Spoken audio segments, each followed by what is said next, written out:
Hello friends, welcome back. In this tutorial we will study about Boye-Codd normal form, that is BCNF. BCNF was found to be stricter than third normal form. That is, every relation in BCNF is also in third normal form. However, a relation in third normal form is not necessarily in BCNF.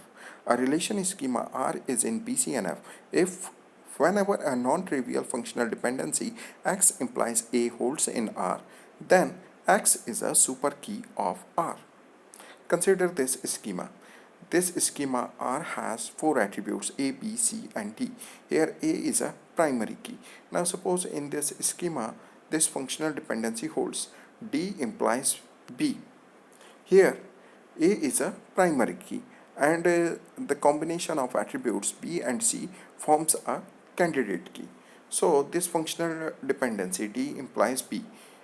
It does not violate third normal form because D is not a superkey but B is a prime attribute because it is a part of a candidate key which is the combination of two attributes B and C.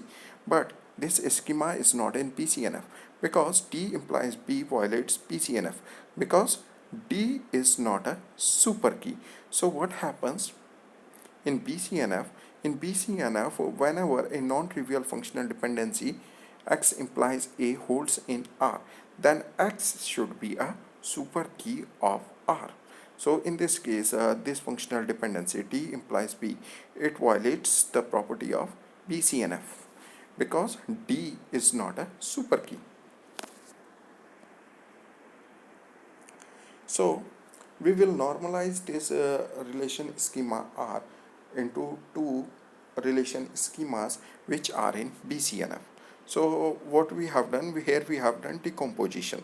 So how we did this decomposition? See, this functional dependency violates the BCNF.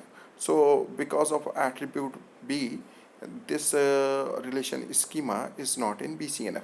So from this relation schema R, we will remove this attribute B, and this attribute B is placed in another schema along with the attribute D on which it is functionally dependent.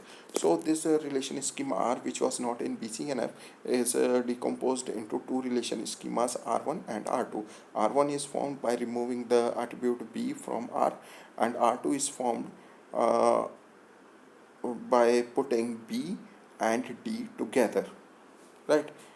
This relation schema R2 is formed of attribute B and attribute D. Here attribute D is the primary key. Now these two relation schemas R1 and R2, they are in BCNF. But this decomposition loses the functional dependencies BC implies A and BC implies D because their attributes are no longer coexist in the same relation after decomposition.